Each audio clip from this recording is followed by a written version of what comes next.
Israel and the Jews. How are they connected? First, let's get something straight. Judea, Canaan, Holy Land, Zion, Israel, all are names for the same tiny piece of land. It's a country so small its name doesn't fit inside it. A bazillion years ago, Abraham, a nomadic visionary with a thin resume, has a hot idea for the first Israeli startup, a belief in one God. Needless to say, his stock tanks. Abraham persists, and when he's not persisting, he's begetting. His offspring moved to Egypt because there are jobs, food, and beautiful beaches there, sort of an early Miami. But there's a snag. The jobs don't pay, and the hours are murder. The Egyptians enslaved the Israelites for hundreds of years until Moses, a great leader with a questionable sense of direction, unenslaves them and returns them to Canaan. En route to Canaan, the Israelites constantly bellyache. Tired of their whining, Moses climbs Mount Sinai. He becomes the first human to download data from the cloud to a tablet and returns with the 10 Commandments, a moral code to share with the world. Wow, thanks. The 11th commandment, thou shalt not bitch, does not make the cut. Once in Canaan, the Philistines, a people of Greek heritage, not to be confused with today's Palestinians, are the Israelites' fiercest enemies. One day, a huge son of a bitch named Goliath challenges the Israelites to a winner-takes-all match. The smart money is on Goliath, but he is whooped by a diminutive shepherd sharpshooter called David. #Israelites for the win. The Israelites anoint David king, who makes Jerusalem Israel's capital. Yep, that's 1,000 years BC. The UN immediately condemns this as an immoral and irresponsible act that is meant to provoke the Palestinians. Not really. There was no UN, and 3,000 years would go by before the Palestinians would try to usurp this land. David's son Solomon builds the temple in Jerusalem. The temple has a good 400-year run playing to packed houses until the Babylonians destroy it. Most of the Jews are forced into exile. After 50 years in exile, the Jews are liberated by the Persians and are allowed to return home. They build a new temple atop the ruins of the first. Then Alexander the Great, a great Greek king and, you guessed it, another invader, destroys Persia and takes over Judea. The Jews and Alexander's heirs get along great until another Greek king, Antiochus the not-so-great, says, "Enough with the one God thing. All hail Zeus and friends." The Jews revolt and clobber the Greeks. Antiochus amasses a huge army and threatens the Jews. The Jews send a reply, "Fight me. We did not take any foreign territory. We merely recovered our ancestral lands." The Jews prevail and rededicate the temple. But how long can a good thing last in this neighborhood? A century later, Rome is at the gates and Judea becomes its vassal state. A Jewish baby named Jesus is born in Bethlehem. Jesus has new ideas, but he's accused of sedition. The Roman prefect sentences him to death. The new Jewish sect grows and becomes Christianity, which gives the world the gifts of bacon, eternal salvation, and a whole new set of books. The Jews tire of the Roman rule and finally say, "Enough already." They revolt against Rome. The Romans demolish the Jewish rebels, and for good measure, and for absolutely no good reason, also pillage and demolish the Second Temple. 60 years later, the Jews ask for a rematch and beat the crap out of the Romans. The Romans send in the big guns, who ironically have no guns, and beat the crap out of the Jews again. The Romans take 2 out of 3. #not winning. This time, the Roman emperor decides to be a real pain in the butt. He scatters many of the Jews throughout the Roman Empire, and in the first of very many deliberate falsifications of history, he changes the area's name to, wait for it, Syria Palaestina, after the Greek Philistines who became extinct 800 years earlier. So Palestine was not a people. It's a made-up name the Roman emperor maliciously attached to Judea, Israel, the land of the Jews. We'll get back to that later. Answer this. The Jews are occupying Palestine. True or false? Or bullshit. It's bullshit. The Jews are the aboriginal people of Judea. Like Greeks in Greece, Native Americans in America, Chinese in China, Jews can't occupy Judea. The quiz is over, and so is Rome. Karma sucks. With much of the Jewish population scattered, Muhammad, a charismatic leader, appears in what is now Saudi Arabia and unites diverse nomadic Arab tribes under the banner of Islam. After Muhammad's death, his followers conquer the land of Israel and build the Al-Aqsa Mosque atop the ruins of the first and second Jewish temples, Judaism's holiest site. Next up, the Dark Ages. Not a good time to be Jewish.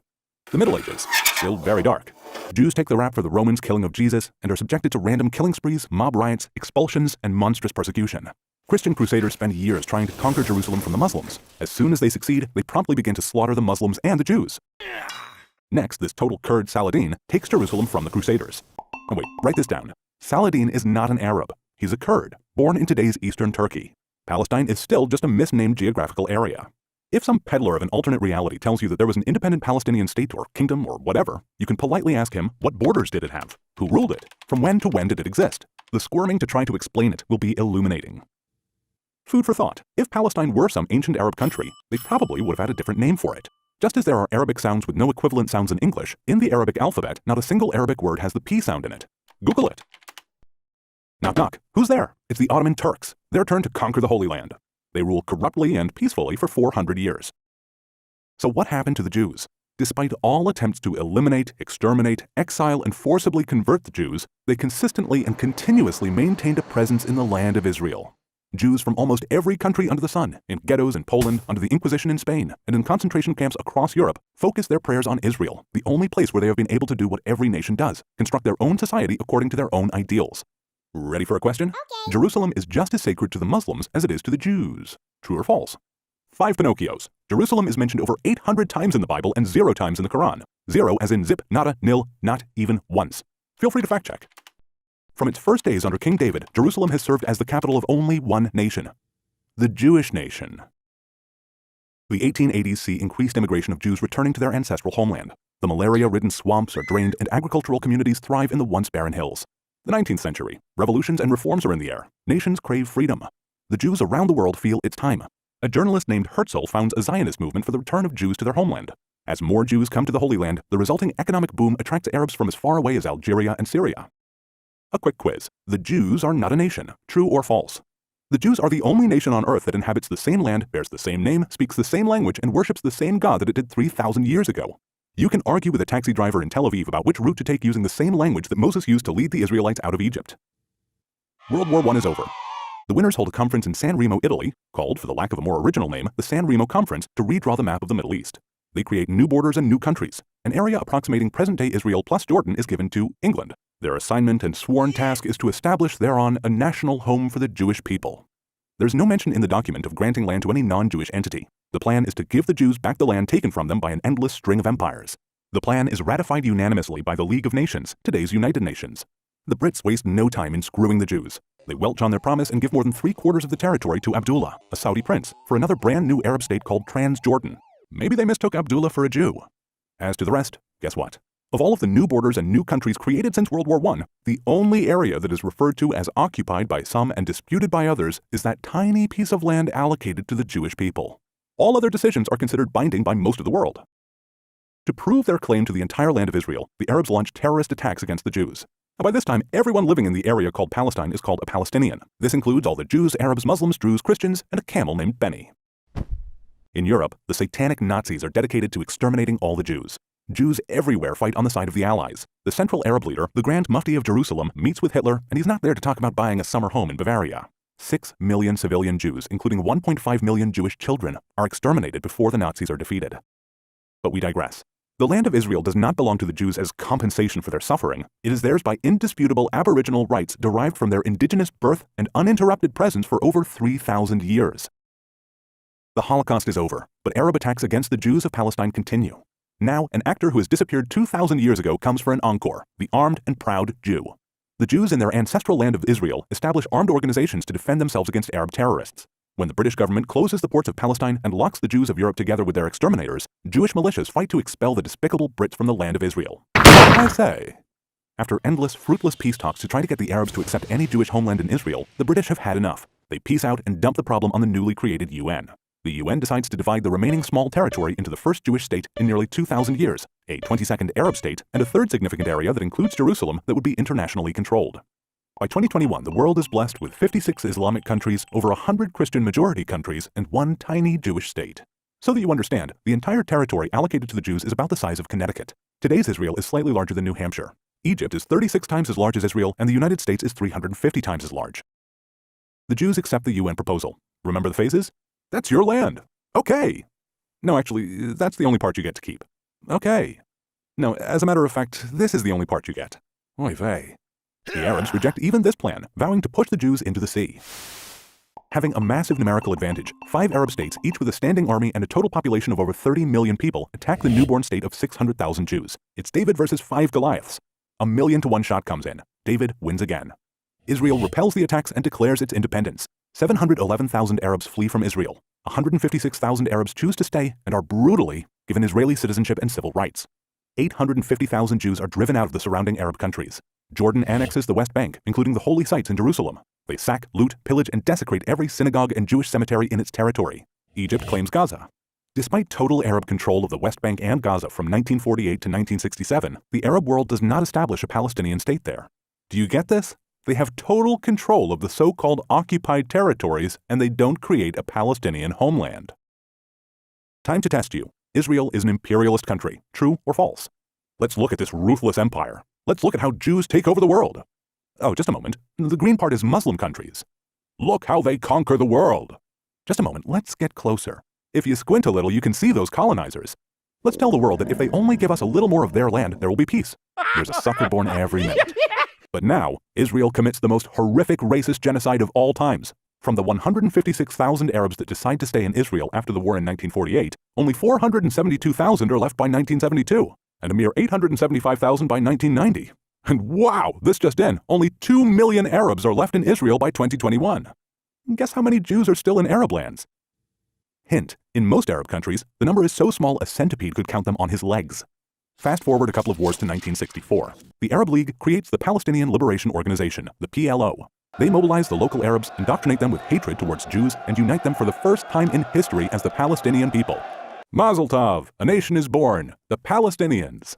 Article 24 of their charter states that the Palestinians have no claim to the West Bank or Gaza, which were under the control of Jordan and Egypt respectively. Their charter calls for the total annihilation of the State of Israel. 3 years later, Israel liberates Gaza and the West Bank, and the Palestinians immediately amend Article 24. The stubborn Israelis refuse to be annihilated and are subjected to constant terror attacks continuing to the present day. Pop quiz. The terror is a result of the occupation. True or false? Trick question. What occupation? There is no occupation. Judea, Israel, is the land of the Aboriginal Jews. Their indisputable connection to their ancestral homeland is undeniable. It's in the archaeological evidence, the historical record, and the genetic analysis. Arab terrorism started about 50 years before what uninformed people call the occupation, so that can't be its cause. Is it retaliation by anticipation? And then there's this war that lasts 6 days. It starts when the Egyptian army moves towards the Israeli border and Egyptian President Nasser boasts, "My army will destroy the Zionist entity." 6 days later, Israel crushes the 4 Arab armies that attacked it, conquering the Sinai Peninsula, including Gaza from Egypt and the Golan Heights from Syria. They liberate the so-called West Bank, including the old city of Jerusalem from Jordan. After almost 2,000 years, the Israeli flag is raised over the Western Wall, a remnant of the Jewish temple, where members of all religions can now pray freely. Since it was built by King David, Jerusalem has been attacked 52 times, besieged 23 times, ransacked 39 times, destroyed twice, rebuilt 3 times, and captured and recaptured 44 times. 3,000 years later, Jerusalem remains the indivisible capital of Israel. No country's birth certificate is more legitimate than that of Israel.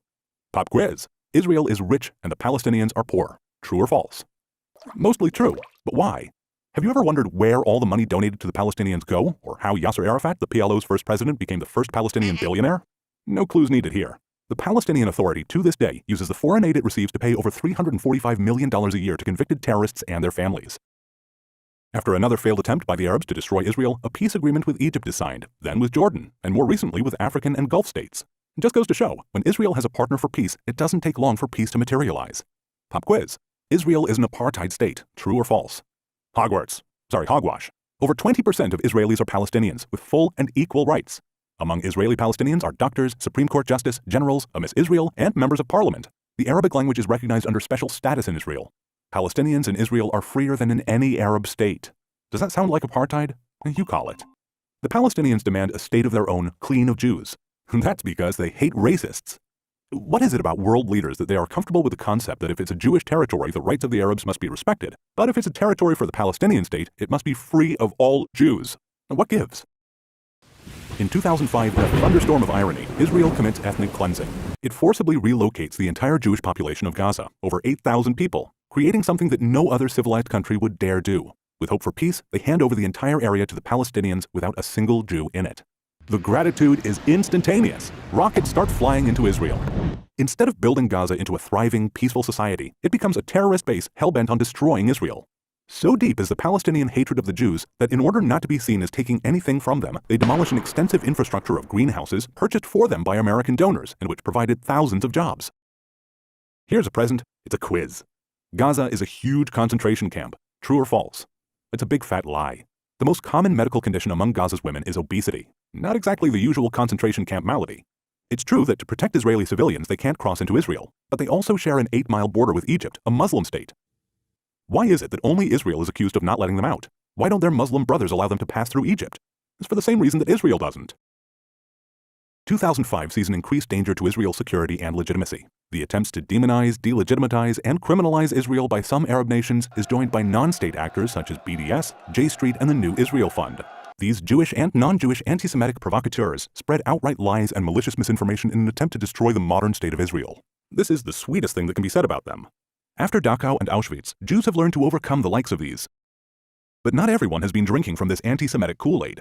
Many world leaders have loudly and consistently spoke out in support of Israel. Israel must exist and has the right to exist. Israel is the child of hope and home of the brave. You're just going to have to get used to the fact that Jews defend themselves. And another damn quiz. The UN is always condemning Israel. True or false? True. Israel is delegitimatized and demonized at the UN like no other country in the world.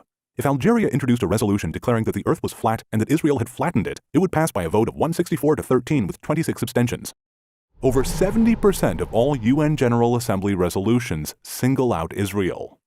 Criticizing Israel politics is not anti-Semitic. Disproportionately criticizing and demonizing Israel is anti-Semitic. When Israel expels 12 Palestinian agitators, the UN goes ballistic with condemnations. Kuwait and Saudi Arabia expel 1 million Palestinians after the Gulf War, and it's not even put on the UN agenda. Palestinians claim that the key to solving all the Middle East problems is the resolution of the Palestinian-Israeli dispute. If the pure force of repetition would make it true, then this claim would rank right up there with Newton's laws. A Sunni Muslim detonates a car bomb in a crowd of Shiites. In revenge, a Shiite Muslim blows up a sacred Sunni holy site. 1 million dead in the Iraq-Iran war. Bashar al-Assad uses chemical weapons on his people. Does anyone believe that these Muslim-on-Muslim atrocities would stop if we only resolved the Israeli-Palestinian conflict? Anyone?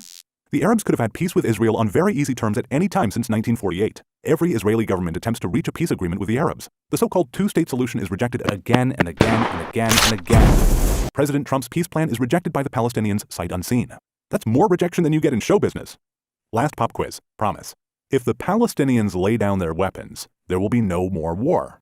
If Israel lays down its weapons, there will be no more Israel. True or false? Unfortunately, true. Israel hopes for peace, although the Palestinians' answer is always the same. No! From the river to the sea, Palestine will be free. We promised to get back to that. Well, we are back. Palestine today is free, and once again called by its aboriginal name, Israel. Someday, Palestinian leaders will rise who love their people more than they hate Jews, and peace will descend on the region, and the Palestinians will become partners to Israel's incredible story of achievements, prosperity, and quality of life. For a transcript of this video, complete with the sources for all the information provided here, please go to therealhistoryofisrael.com.